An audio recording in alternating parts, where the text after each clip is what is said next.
boys and girls, welcome back to another episode of Haunted Router. And as I said, I think on the previous episode, we're going to be going through all the stories on the Reddit. Now, we're not going to get to these in one episode, otherwise it would be like a 20-hour upload, and by the time it's done, me and Ben will have both lost our jobs. Our wives will have left us, which I know will have like a huge impact. I'm like 2 years into being married. Ben's like 8 weeks into being married. What did you say? How many days?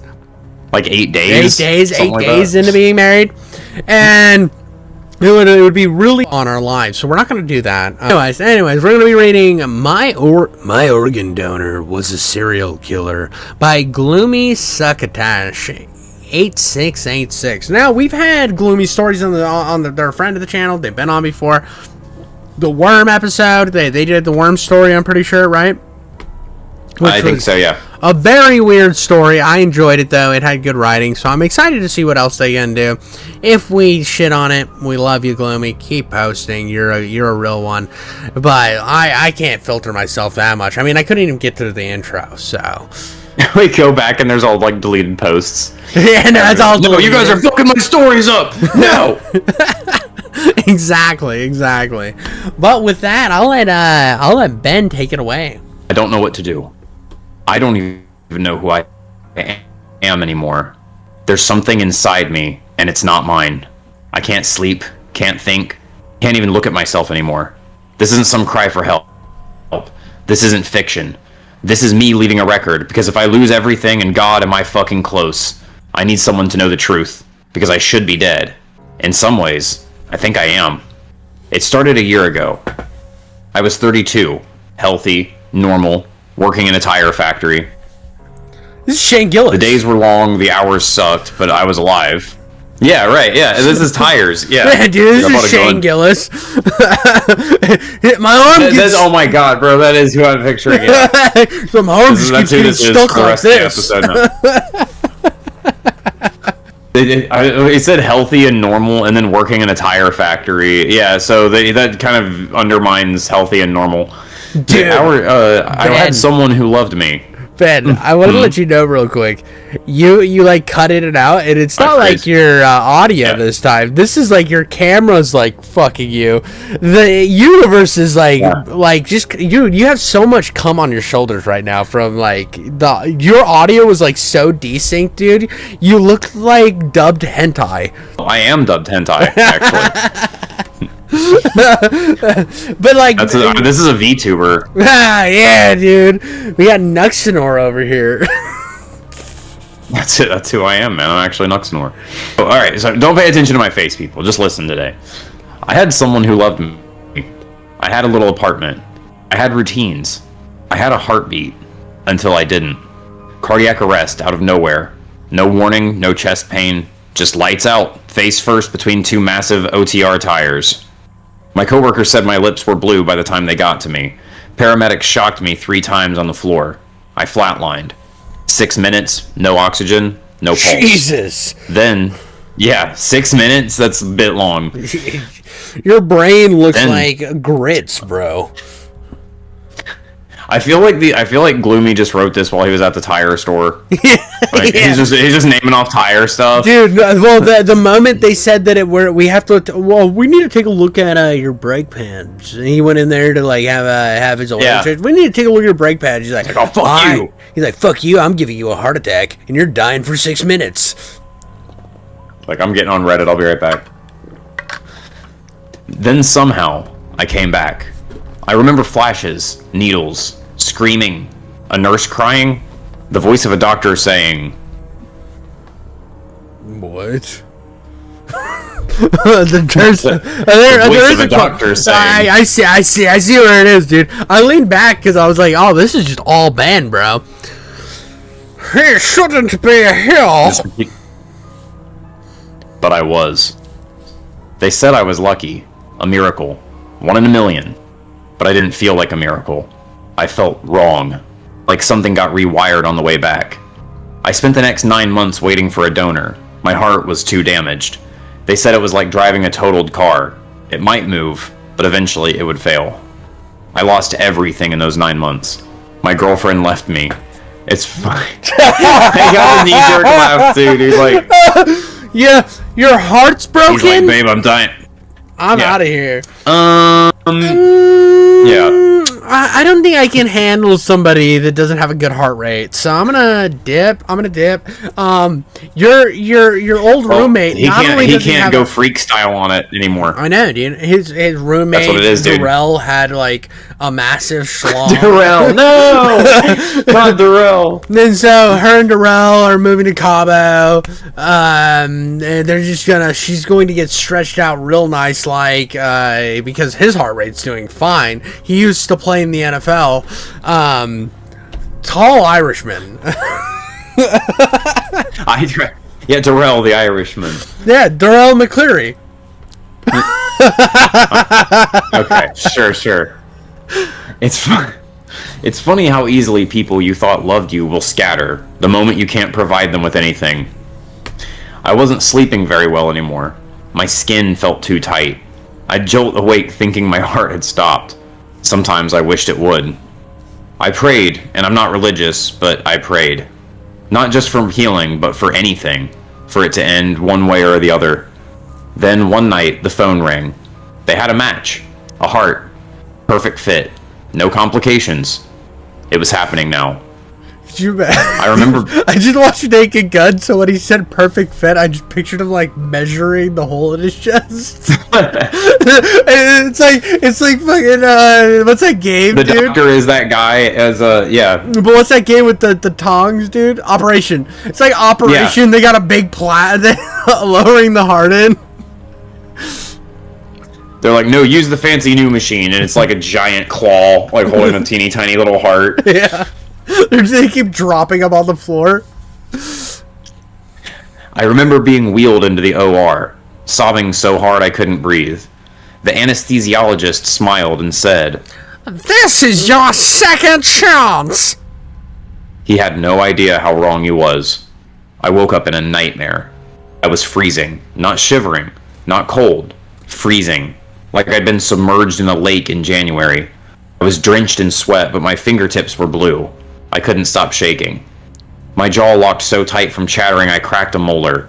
My chest ached, not from the incision, but from something cold behind my sternum. The nurse smiled. It's him. It's the anesthesia, she said. It'll pass. It didn't. It never did. Even now, I'm always cold. Doesn't matter the weather. Blankets, heaters, hot shower. It's like something inside me doesn't know how to hold heat. The cold lives in my bones, in my chest, in my heart. Then the dream started. Always the same. Fluorescent lights, a white-tiled room that smells like bleach and meat. A chair bolted to the floor. Leather restraints. Oof. Rust-colored stains on the tiles. I'm getting turned on. Someone strapped in. Yeah, I'm starting to... I feel it, dude. As soon as they said strapped in, I'm like, oh boy. Man. Cover me in fucking mayonnaise. Male, female, young, old. Old, there we go. There you go. It changes, but they're always gagged. Always wide-eyed. Always shaking. Then there's me. Not me now, but something in me. Watching. Circling, smiling. There's no sound in the dream, just this horrible hum, like electricity through concrete. The lights buzz, the air tastes like copper. In the dream, I'm always holding something. A scalpel, a pipe, a knife, a torch. I knew these were all tools used for nothing good. I don't remember using any of them, but I would wake up with the weight of the tool still in my hands. The worst part? I enjoy it. I wake up with my fists clench, my breathing slow and steady like I've just finished a ritual. There's blood under my fingernails, sometimes wet, sometimes dried. Oh shit, dude. There are no cuts on me, no wounds, just that metallic stink on my sheets that taste in my mouth like burnt penis. Pennies. I tried everything. I'm just kidding. I know, dude, you always play it so straight and you hit me with that, I'm like, Penis! Let's go, dude! I just had myself a heaping pile of burnt penis this morning, so like I know what that tastes. Crunchy and charcoaly. I burnt pennies, for the record, just for everybody at home. Let's read it lame. I tried everything. Meds, therapy, journaling. My doctor said it was trauma. Psychosomatic cold sensitivity. Wait, is the fucking doctor Darrell McLean? McLean? Yeah. Is the narrator's doctor his best friend? No, hold on. If I was gonna do it like that, hold on. Psychosomatic cold sensitivity. With the blicky in the hood. While the opposition comes swerving in on our asses. You sound like the leprechaun. Don't make me whip you with me gold chain. Anyway. None of those explains the scar. Not the one across my chest. That was expected. This one was on the inside of my left forearm. A thin, healed X. Pale, smooth, years old. It hadn't been there before the surgery. That doesn't make sense. But whatever. I know my body. Every mole, every freckle. It's the serial killer's body. It's starting to manifest in him. Shit, yeah. Dude. Yeah, okay. Yeah, years old. Hadn't been there before the surgery. Okay. I was reading that like way too straight. Thing, whenever I know every mole on my body. Bullshit. Every time that's like always a thing. I know every inch of me. No, you don't. I wake up in the morning and I'll be in the shower. I'm like, when did that get there? I only remember having one dick. And then I just realized that that's just like a growth that I didn't know needed to be taken care of. It's just like a giant cyst next to my penis. And those things, like stuff like that pops up all the time. You're like, wait, did I have a mole there? I don't remember there being a mole there.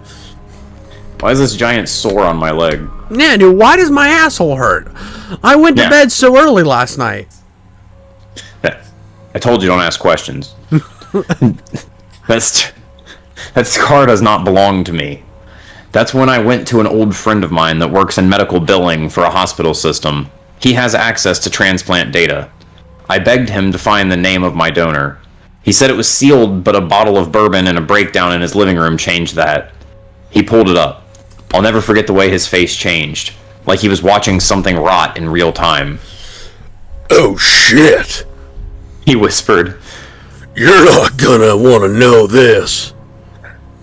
But I needed to. The name was redacted, fuck.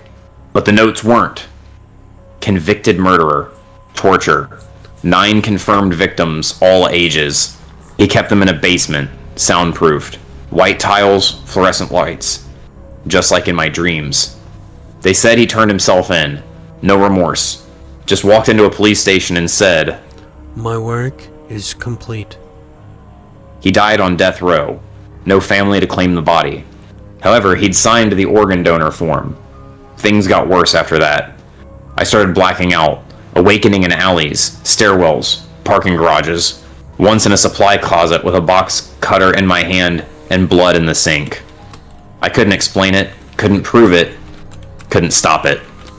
I'm sorry, I got my hand clenched because it's fucking intense. I started noticing the smells first. Bleach, rust, damp concrete, following me like a shadow. Then came the urges. I'd sit in my car outside grocery stores just watching. People, their routines, their vulnerabilities. I'd imagine what they'd sound like if they screamed, what they'd look like begging. One night I followed a woman for 7 blocks before I even realized what I was doing. I was 2 steps from her building when I came to, fists clenched so tight my nails left half moons in my palms. I ran, collapsed in the street, threw up in a gutter. I swore I'd never do it again. The next night I dreamed of her face. I went back to the hospital, found the surgeon who did the transplant, told him I needed the heart out. He smiled like I was joking. You're alive! He said, "That heart saved you." "No, it replaced me." Then came the worst night. I woke up in my empty bathtub, fully clothed. Shit. There was a knife on the edge of the tub. My hands were bloody. My clothes soaked in blood. My mouth tasted like iron. Blood all over the floor. "The blood wasn't mine!" It's in all caps, so. No report. No missing person matching out what I remembered. Maybe he's smarter now. Maybe he's learning through me. I haven't slept since. I don't think I can. He doesn't dream. He remembers. He relives. And now, so do I. Every scream, every second in that room, every flicker of the lights, I feel it. He's not a voice, not a hallucination. He's not possessing me. He's beating inside me. I tried to resist. He just did a quarter. He's beating inside me. Yeah. Yeah, do it. Do it. No, I give him too much expression. Yeah, no express. Yeah, just cold eyes. Just cold eyes, just standing there, just all what's the guy's name from American Psycho? Patrick Bateman. Yeah, dude, all Patrick Bateman. He's just like sitting there. And now he's locked in the brain, and they're just like Dutch ruddering each other. Yeah, dude, it's not gay if you got a homie to Dutch rudder. He's beating inside me. That should have been the name of this. I tried to resist. I really did, but he doesn't ask permission. Last night, I picked up the knife again. This time, I didn't drop it. This time, my hands were steady. And for the first time in months, I wasn't cold. Not even a little. That was a banger, dude. That was a banger. I am gonna ruin the thing. I googled it because I was pretty sure that they don't use inmates for organs ever. And death rows. There's something. The only thing I found is like death row prisoners should be accepted as organ donors, but most of it is no. It is a hard no. Although no federal law directly prohibits it, all requested by death row inmates to donate organs post-execution have been denied by states. So every single time they've tried to donate their organs, the state was like, "Yeah, no, dude, we're good on that. Fuck you." Well, this is what happens when the judge is a liberal. No. So they let his heart out, dude. Killed again immediately. Immediately. It took no time whatsoever to become a serial killer after a heart transplant. Well, poetry snaps for Gloomy. Gloomy Succotash, fucking bombs, dropping bombs on him. That was pretty good. I like that. I like this way better than the Worm story. The Worm story? It's simple. I don't know, man. The Worm story was cool, dude. It was pretty cool. I'm not saying it's good. I just like this. I thought it was a good flow. This is very by the numbers. I've seen this a million. I feel like you've seen this a million times, but it works. It works. It just works. I fuck with it enough. But we needed one like that. Yeah, for sure, dude. I feel like we've had some lately. We've done so many long ones. Like we had the two like fucking massive stories. And then it was nice to just have something that gets in there, gets out, real clean, real dirty, leaves to go get the milk, and never pays child support. McLean. Jarrell McLean. All right. Yeah, let's get into the next one. The next one is from Mysterious Job 2962. The ritual leaves a scar. This is the first time they're on the channel, though. This is the first for them. First time on the channel. Yep. This should new be friend of the channel. I'm very excited to get into some new people. Let's see what you got, Mysterious Job. They call me when things don't make sense, and nothing makes sense here. The girl was alone. The apartment was locked. Then she was gone. No forced entry, no struggle. I'm gonna stop you because I know you do a badass Brooklyn accent. I know you do a good Brooklyn. You gotta do a little more hard boiled. Dude, this is 100% fucking Donnie Wahlberg. This is a Donnie Wahlberg part. We're 3 sentences in, and I can only see Donnie Wahlberg playing this. So you can do it. I know you can do it. They call me when things don't make sense, and nothing makes sense here. The girl was alone. The apartment was locked. Then, she was gone. No forced entry, no struggle, no body. Just a sealed apartment, and coffee still steaming in the dark. I'm doing way too fucking. It's perfect, dude. It's perfect, whatever. Dude. This is Donnie Wahlberg. This is Donnie Wahlberg or Mark Wahlberg from what was the one with Jack Nicholson? The Departed. The Departed. Yeah, dude. I was about to say the Undeparted. Dude, that's the sequel. You're Marky Mark from The Departed right now, and I feel like Marky Mark. We're in Boston, dude. You're a cop, dude. You got it. Jesus, I about went way too hard with them. The cops take off as soon as I arrive. They always do. I don't blame them. They're not equipped to deal with what lies inside, but I am. I cross the threshold. The door whispers shut behind me. Dude, Boston X-Files. Yes! Hidden bolts slide into place. The edges glow green. Secure lock. Penthouse unit. 1,000 stories high. Pristine. Expensive. Designed to make rich people feel safe. But I know better. The air here tastes of copper and ozone. It has weight. Rain batters the full-length window at the far end. Discrete holographic displays flickering. Storm warning. Persistent cell. Duration. Indefinite. Red neon pulses against the glass. Crimson lightning arcs in the boiling storm clouds. Police drones sweep past in tight formation. I walk through the apartment. My stiletto boots click.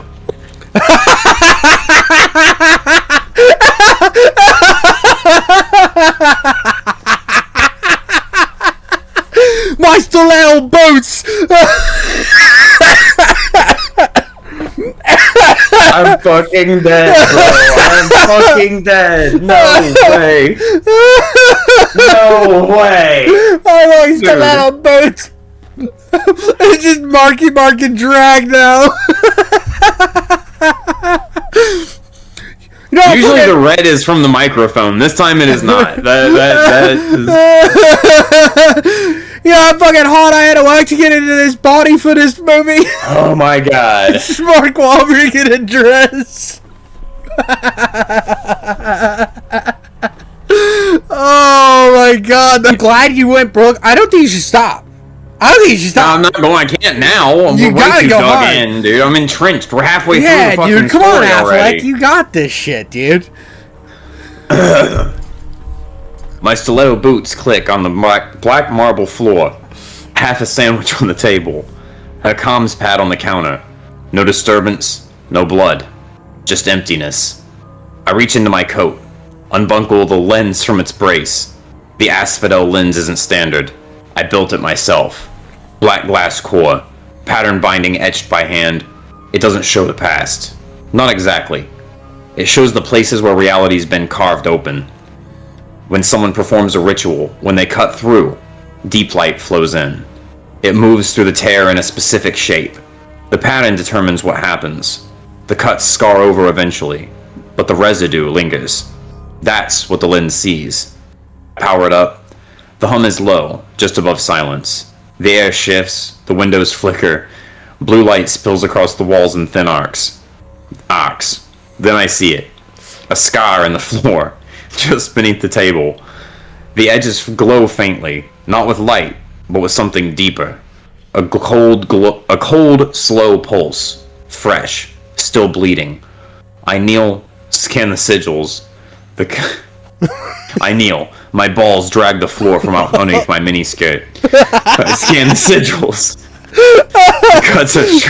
The cuts are sharp, intentional. Clean burn lines where reality's been split open and stitched back together. But the pattern, I know it. Not old world. Not chaos-born. Not proto-synoptic. Not a distortion or inversion. Just... This story's fucking killing me, dude. The story with this voice in this setting, with stiletto heels, is just destroying me from the inside out reading this. Alright. I don't even know. It's I know we're investigating something. They're taking pictures with this, like, super fancy camera. But I don't know of what yet. Well, I think what it is like, it is obviously a paranormal investigator in, like, the future, and something has, like, rifted into the apartment and, like, ripped this girl through or something like that. And we don't know what it is, but we know that it's not old world, not chaos-born, and not proto-synoptic. What is proto-synoptic? I bet the Synoptics are a cult or a movement of some sort. I don't know. I'm seriously just conjecturing right now, but that's what I'm saying. I think there's some sort of terrorist group. They're Hare Krishnas that have gone too far. Hare Krishnas, dude. That makes sense. I don't know. All right. I'm actually looking it up now, dude. The term proto-synoptic refers to theories that propose a common source or early documentation that influenced the writing of synoptic gospels. I feel like that So it's doesn't just help like at all. old Romans. It's not from the Roman Empire. Got it. It says That's so weird. No. That's it, dude. I don't know. That's okay. Still, I think it's just it's some in-world reference, like Old World or Chaos Born, but it's just a little bit fuzzier as to what that actually entails. Then Chaos Born is pretty straightforward. Old World, I'm thinking like pirates. I was thinking like the Dark Ages. Dark Age. Oh, I know. It's a mixture. It's like it's just like a Ren and Fair. Yeah. It's like pirates. It's knights, Amish. Yeah, it's just whoever. Like, not a distortion or inversion, just unfamiliar. I stare for a long time. Let the lens hover. Let the sky speak. The shape is precise. The energy is real, but I can't read it. That doesn't happen. I know every invocation, every curse, every veiled structure, every drifted fragment recovered from drowned archives or dead minds, but I don't know what this is. I stand slowly, and I feel it. The pull, the hum behind my thoughts, a weight above me. I look up, and there it is. Another scar. Massive, spanning the ceiling, almost invisible unless you're looking for it. Etched glyphs. Oh, I see. Okay, unless you're looking for it. Wound marks. Burned logic that's old, but not dead. Faded like smoke that never left the room. I zoom the lens, focus tight. The cuts are wide, deeper than anything I've seen. Too deep, too old. The shape isn't just complex, it's foreign. Ugh. The power it took to cut something like that. I like how you got rid of the Boston accent just to hate on foreign people, which is the one thing. Yeah, right. You're right. That doesn't match. No, you can keep not doing Boston if you don't want to. But I was just like, fucking fauna. This person's never mind. The power it took to cut something like that. He's back. I can't calculate it. The room is silent. I shut the lens down. The glow dies, but the sense remains. The ceiling still feels alive. I step back, close the case, leave. Outside, the city is still screaming. Rain cuts sideways across neon glass. Ads flicker in the puddles. Traffic drones buzz the upper lanes. My trench drips. My boots leave trails on the glowing sidewalk. I breathe slow, try to ground myself. But something's wrong. The glyph on the floor, it isn't recorded anywhere. Not even in the burned books.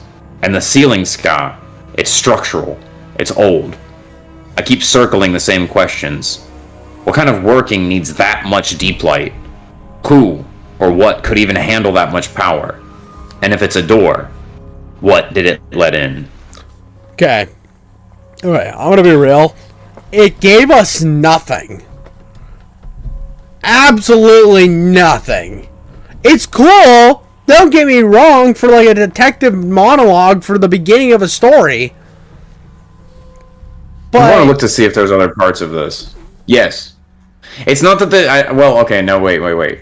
It's not that there's more parts to this, but there's a lot of AI art uploads from this author that are like a dark-haired lady who looks kind of like a paranormal investigator. Maybe they do a lot with... I don't know. They do a lot of different stuff, it looks like. Yeah, it does. Looks like they do a bunch of different stuff. The AI art's pretty cool. I know that's going to piss off some people. I don't hate AI art like everybody else does. That's cool. I think it's fine. I think it can be a useful thing. We have another one that's really short that they posted on our sub called Omens. No. Okay, so the second story is not linked to the other one or something like that. No. What I was wondering is if these are just like glimpses into like a shared universe or something like that. Like that would be something that's kind of cool. Yeah, and maybe like we get pieces of lore like over time drop through different like little encounters and stuff like that. I thought that it was a neat scene. It was a great scene, a fantastic scene. Very well written. It just doesn't. As a person who does that a lot, as a person who can basically only write scenes like that, then I definitely appreciate the writing of it and stuff like that. Thanks for the submissions and everything. But yeah, I feel like it cut off a little bit short. Yeah, it wasn't really much of a story. No, because it's like the ceiling's opening up, the wall's opening up. And then she's like, I don't know what this is. I don't know what this is. I have this super fancy fucking lens that lets me see this shit, but I don't know what the fuck it is. I just made the lens. I'm fucking even the lens doesn't know. Yeah, even the lens is like, hey, Val, I don't fucking know. There's no way I'm figuring that shit out. Hey, what am I gonna do? Well, I want you the lens, you know. I don't know. It kind of. I mean, if you want, we still got time. We want to roll into Omens. Let's roll into Omens. Let's do Omens real quick. Let's do Omens. All right. I'll read this one. I'll read this one. You've read enough. Let's see if my retarded ass can get through the thing. Shit. All right. Beach grows under a cold white moon.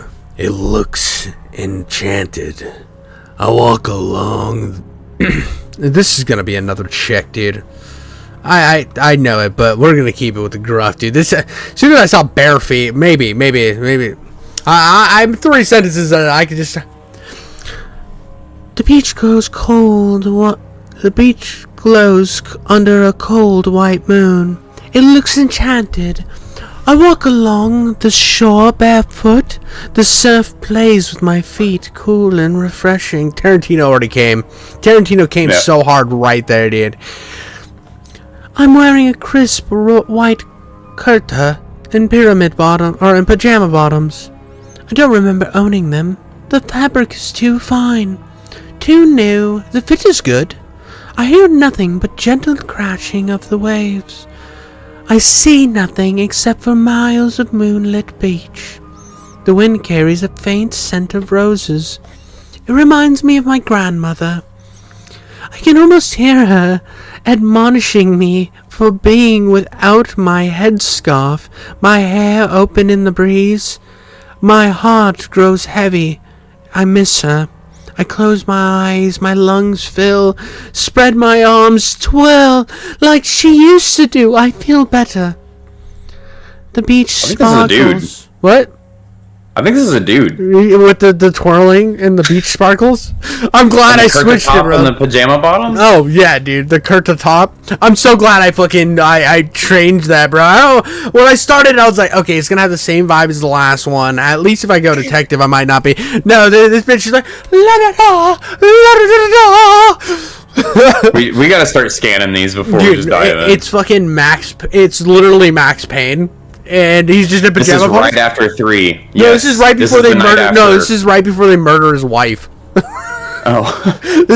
He wasn't dark and edgy until before that, dude. He was real whimsical. He was a whimsical motherfucker. I tell you what, Maxie boy was in no pain.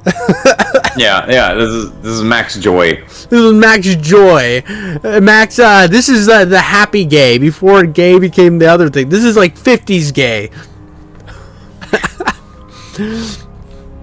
I walk fast. Oh wait. The beach sparkles as if millions of diamonds have scattered across it. I walk faster than run, laughing, trying to catch them. But they always turn to plain sand when they reach my feet. I like this game. I stop, out of breath, smiling at peace. The rose scent is stronger now. Up ahead, I see a dark patch of sand. As I approach, I see it's a Valentine heart, pierced by an arrow. It looks fresh. Its creator is nowhere to be seen. The smell is so much stronger here. It's almost unpleasant now. And mixed with something else. I'm not sure what. The heart looks wrong, forlorn, almost sickened. outline a dark rusty red like dried blood. The arrow wicked and barbed. An actual wound here. An actual wound where it pierces the heart. Inside, in a sickly hand, the initials FJ. It seems to emit sadness, despair, and something darker. I shiver. Kanye wrote that. Huh? Kanye made this. Oh, dude. I'm not gonna tell you what kind of heart it was, but it was a Jewish heart. 400 years of slavery? That shit sounds like a choice. Dude, Kanye quotes are my favorite thing in the world. I just see her sitting there, she's looking at it, she's getting all scared. 400 years of slavery. That shit sounds like FJ? FJ? I'm not gonna tell you who the fuck, but I don't even remember what I was. Oh, we default to this a lot. Anyway, yeah. dude, in the endless well of humor that is Kanye. Yeah, Kanye, the goat of saying stupid shit. Love that guy. Always free never entertainment. more online than when Kanye's on. Yeah, dude. If Kanye's free sparking out, I am always back. I'm always back. I'm not even like playing with you. A lot of people are like, I can't believe Kanye's doing this. I'm like, I can. He's been doing it. I message everybody in my friend group and family. I'm like, Kanye's back on Twitter. Hurry up, get on back. there. I was like, we're either gonna see his current wife naked or a lot of swastikas. This is going to be crazy. Get the popcorn, guys, because I am so excited, dude. Every post, this is the greatest day of ever. Used to be he just would say out of pocket shit in interviews and then they would play it off. Now he just says it. Oh, he has so much freedom. Yeah, he's just mainlining that shit all day long, straight to the public. No matter where he goes, dude, Nick Fuentes is behind him, just gulping all of his semen. Which makes it funnier, because I just picture Nick Fuentes' little, yes, Kanye, yummy, yummy, yummy. Yes, and very much we're being very literal there. Oh, no, it's 100%. I mean, why else would Sneeko have any relevancy if it wasn't for Nick Fuentes and Kanye? That's true. Sad but true. I shiver. It has become cold. I wish I had my shawl. The beach has gone silent. I turn toward the sea. It's gone. Where there was rolling water, there's now only wet sand, moss, seaweed, and a fish flopping in the moonlight. My heart pounds in my ears. The light dims. A cloud swallows the moon. The beach goes dark. An icy wind curls around my ankles and my neck. My cutter clings to me. Oh, dude, that nipple press is probably diabolical, bro. Great nipple press. With the icy wind? Oh, yeah. Dude. I'm just picturing, like, Keira Knightley in this role, dude. And it's just, like, full nipple press. Do you hear I'm doing a little Keira Knightley? I'm doing a little Keira Knightley. My girl voice I thought you changed into Keira Knightley. Oh, you're well. Dude, could you imagine? It's just like, I morph, my beard goes away, I turn into fucking sexy-ass Keira Knightley. This goes into an OnlyFans thing where I'm just squirting the camera. Yeah, there you go. Dude, it just gets real vulgar real quick. I'll let you know. That's what I was imagining, yeah. Yeah.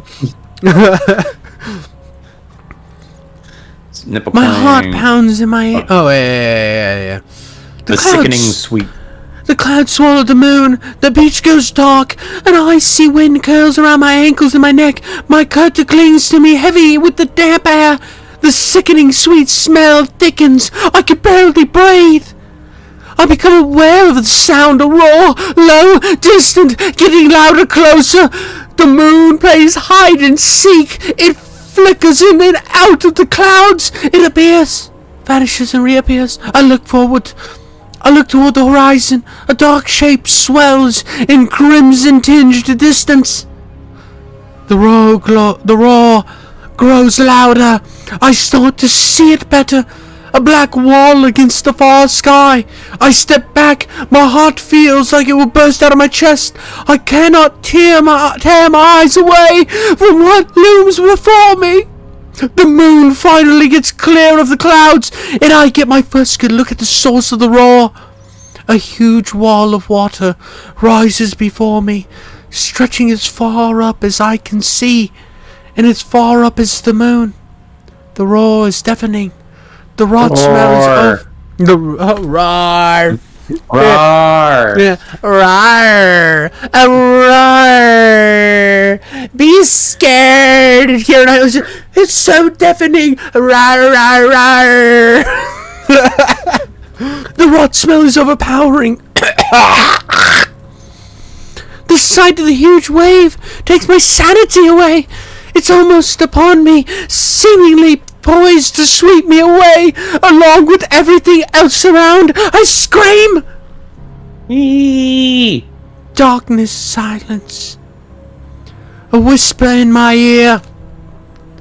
Wake up. I open my eyes. The ceiling fan is still. No whirling blades. No hum of the AC. The air is hot. Stifling. I'm on the floor. Tiles cold against my ankles. A lot of ankle reference. Oh, dude, well, come on, dude. This is all about. Story's for me, bro. I had the sexiest. This story's for me, bro. Dude, you see my sexy ass ankles? That's how I got my wife, dude. Was my fucking ankle play, dog. I have I have the world's sexiest ankles, and I like to just like tell people that. Even people I don't even know. I'll be walking, and I'll be like, oh, I know I'm wearing thick socks, and it's summertime, but I'm protecting you from orgasming on this street right now, kind sir, because of my beautiful ankles. I was wondering why you're wearing like the leg warmers. Oh, so many leg warmers. Like, I was a little worried by flashing you there with the ankle, but I figured you would just know to kind of avert your eyes so they wouldn't. No, I busted all over the place. I can see, just keep a straight face. I've known for a long time that I have the perfect ankle to foot to calf ratio between the ankle area, and it's also why I have such bad balance and roll my ankles so much. In order to have perfect ankles, they have to be dainty and perfect. And, they're not usable at all. With massive calves above perfect for show. Yeah. So that they're not functional, but goddamn, they're sexy. Kind of like how all sexiness is. It's not functional, but goddamn, is it hot. Simba pads up, and it's the cat. Simba pads up and hops onto my chest. What a fuck? Who the fuck? Oh, I watch fucking The Lion King, so I named my cat Simba. Look how original I am, dude. Like, it might have been her kids or something that named it that. Dude, one day when if you ever have a fucking dumb named pet, I'm going because and you're like, yeah, my kid named. I'm never gonna let you live that down. You want to know my cat? The only cat I've named, the only animal I've ever named, is our cat DeMarco. We got him as a kitten. He's DeMarco. He's over here. That's a great name. You know why he's named DeMarco? Because he's got a little chin strap right here, like a black spot right here. It's white all around, but it's kind of looks like he has a mustache and a thing. Like a soul patch? That's right. But like soul patch with the like the swordsman mustache, like Zorro. He looks like Zorro. But I'm not gonna name him Zorro because that's fucking boring. So I named him Don Juan DeMarco. That's fucking awesome. I named him after Johnny Depp in the Marlon Brando and Johnny Depp movie. Don Juan DeMarco. That's pretty good. So that's pretty good. Don't hate him. Would you like watch Zorro or some shit? Yeah, dude. Would you watch Zorro? Oh, you named him Zorro? See, that's you made like a super deep cut. That's way too deep of a cut. Yeah. So no, I went with the deep cut, dude. I went with the deep cut. I call him DeMarco. It's like clever because how he looks. This motherfucker just has. It probably doesn't even look like Simba. Like, what cat's walking around looking like Simba? None of them. None of them look like a lion. So, they just were like, cat Simba. Look how clever I am. This is cool. It's like naming your cat like Oliver because you watch Oliver and Company. Like, get the fuck out of here. Cheshire. You name it Cheshire. Man, Whoopi. What? Whoopi? After the name, didn't she do the voice for the? I'm so stupid now, bro. I don't remember. I know Whoopi was in one of them. Whoopi's definitely probably been in something. I'm Whoopi Goldberg. I'm in everything. Anyway. I was his nun in Sister Act. I'm Whoopi Goldberg. That was in the. Actually, wasn't me, dude. I was embodied by Whoopi Goldberg. I don't do anything, but I'm on The View now. A lot of talent on the show tonight. This ran like through our budget like fucking crazy. Yeah, dude. I didn't know. You guys probably didn't know this about me, but I'm actually a 70-year-old black woman. Yes. Yeah. And she's just in whiteface for this. She's Dave Chappelling. I stroke his ear and ask if he pushed me out of bed last night. He curls up into a ball and purrs. My own private massage cushion. Oh my god, she shoves it up her vagina. Yeah. Yeah, when he purrs, yeah, that's it. He hops off in a huff, and I sit up. Every joint aches. Why am I so stiff? Probably because you shoved a cat up your pussy. My tongue is thick, cottony, stuck to the roof of my mouth. Acidic taste in the back of my throat. I'm drenched in sweat. I go to the window. I can see the shore. I just like got blocked with a song in my head. I can see it. I don't know what this sounds like. I go to the window. I can see the shore.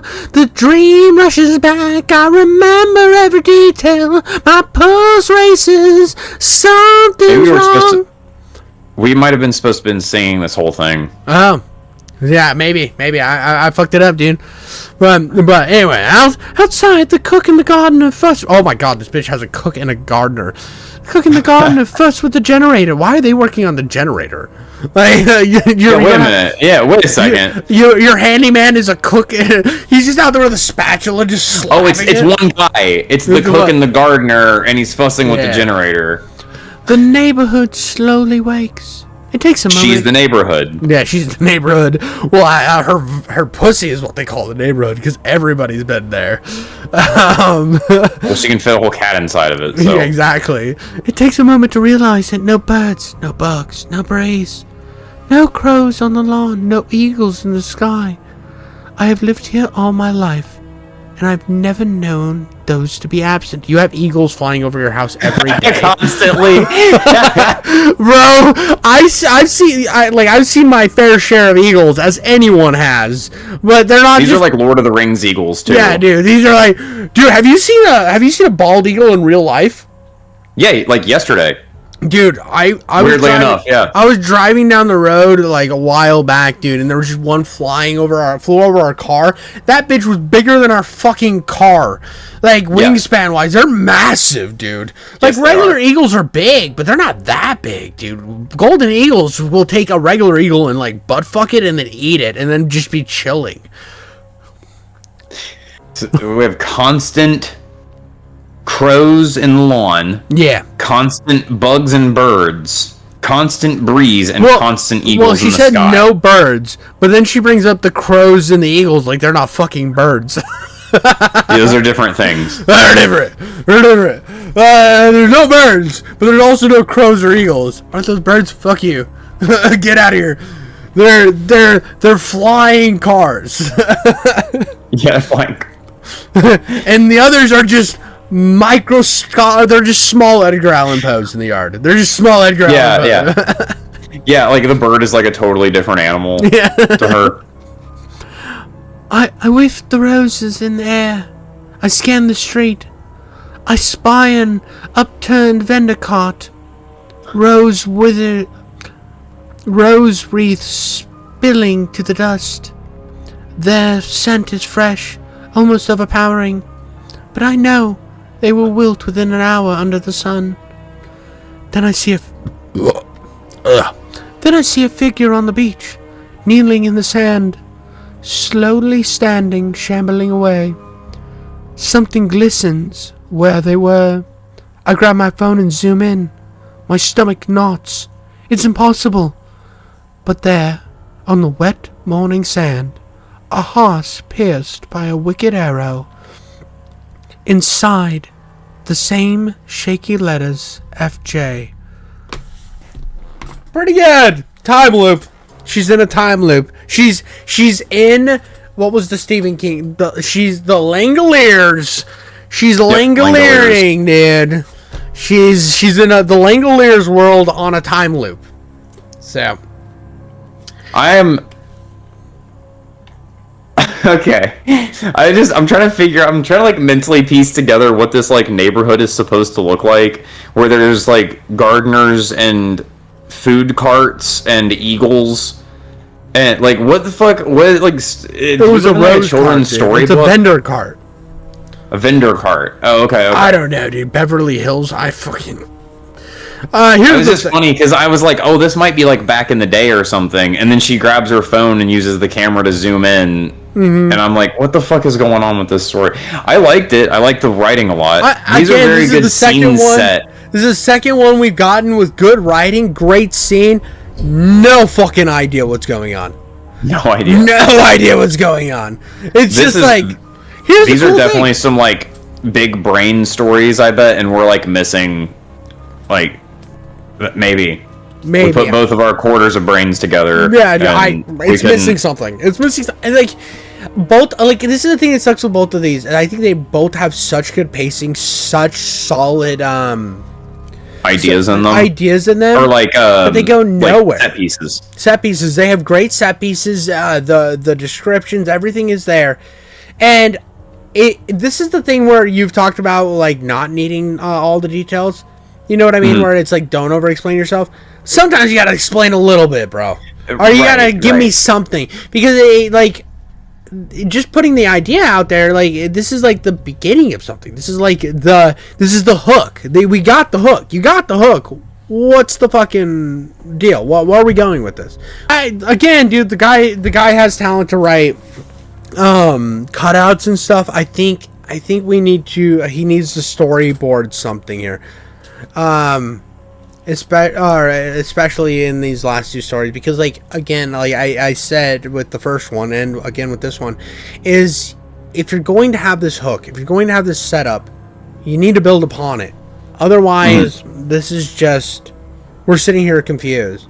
Like, is it the first one a supernatural like demon cutting into the room? Is it, what is it? Like, why we don't even have like. What was the importance of the girl? Why are you even there? It's just like this cut in. It's like, okay, what the fuck's going on? We don't have any information. My question is, what do your feet have to do with this story? Like, I keep going back to this. Oh, there was so many foot references. That was one foot reference and an ankle reference. One was for Tarantino, and the other was because we needed to talk about my sexy ankles. One for them and one for us. Yeah, so one for me. Buddy knows that I have gorgeous ankles somehow. Well, I mean, it's internationally known. Let's just be honest, and just put that in there for me. Knew that we needed to have an ankle reference because I have the world's most perfect ankles, as well as the perfect belly. I have the perfect belly button. It's just a bowl. Like, there's like very little cracks in my belly button. It's just like smooth as fuck. You can eat cereal out of that bitch. Those are the only two good things about me. But no belly button reference, so it's one for me, one for Tarantino. Gotcha.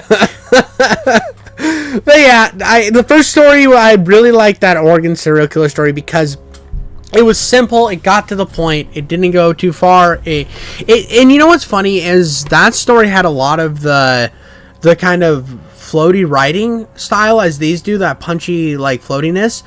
But I think that it got its point across. Yeah, I would say so. All right. There was like a little bit of a quality shift, I guess, between like the stories there, just because I don't know. I feel like we just got a little bit more out of the first story that we read than 100%. The other two. But like I said, go ahead. No, you're fine. I don't want to sound like I'm like eviscerating the stories or anything, or being like mean or harping on it or whatever. I wish that there was more to both of them, but not too much to either. So yeah, you know what I mean? I'm wanting to eat my cake and have it too, as the Unabomber would say. Well, yeah. There we go. You mean your fucking willow seeds and mud? Fucking Uncle Ted. What a schizo. Return to monkey. I hate all the races. Dude, he was Lovecraft. If Lovecraft, instead of writing books, decided to blow people up. Yeah. Yep. And if Lovecraft just like read more than he wrote. Yeah. I feel like Lovecraft wrote more than he read. No, because you know how you got to start, right? Mm-mm. So he was writing hate mail to a romance, or there was this magazine that would have like a romance section. It was a story, and he hated those romance stories so much that he would write like creative ways for that person to die, and send them as letters. And they were like, why don't you just send these to a different magazine? Well, one of the guys thought that they were so creative, and it wasn't like die, but he was like just creatively destroying this person, and probably squid monsters, fish people fucking him in the ass or whatever. And the writer was pissed that he kept getting these, but one of the editors was like, this is really well written. He's like, these are really well written. The guy, could you imagine going to your boss like, hey, I keep getting these letters, they're fucking schizo, bro. You're like, yeah, but did you see how good these are? Good schizo, though, yeah. Like, get this guy on the line. Yeah, get this guy, and that's what happened. He got him on the line. And then he's like co-workers with the fucking romance writer. Yeah, well, and that's why there were so many of his stories aren't books or anything, is because they were written for magazines. Yeah. They were written for this horror magazine. They had to be, like, collected and stuff. Yes, and it was all because this editor saw that his schizo writing was interesting. These hate mail letters were so interesting. It's fun little fact. Fun little fact for you. Yeah, fun factoid for us to wrap up on. That literally, he was just schizo writing because he would read this magazine and hated this plot. Could you imagine you buying something you hated that much every week just to read it to see if it got better or worse? To write email? He already knows that it's not going to get better, dude. He's doing this to himself like every month, and he's like, I fucking already know. Okay, all right, no. God damn it. Well, that's kind of like... Get my pen, mother. Well, you know what? I was thinking about this one, and that's why I cut you off for a second there, but like... Very good. With eviscerating it, I do think that the scenes were perfectly laid. The writing for these scenes were so colorful, and I can picture everything going on in both of these. I had a huge mental image of both of these, even without the jokes of Mark Wahlberg in a dress. I pictured the detective girl in the dress. She's red dress, brown coat, the red stilettos.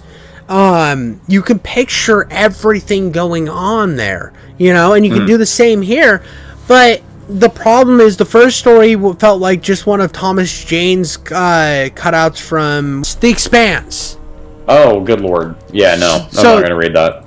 So The Expanse, Thomas, that felt like something that could have came from like the detective character from The Expanse, where you're in this other world. It's our Blade Runner even, it was very noir, very perfect in that regard.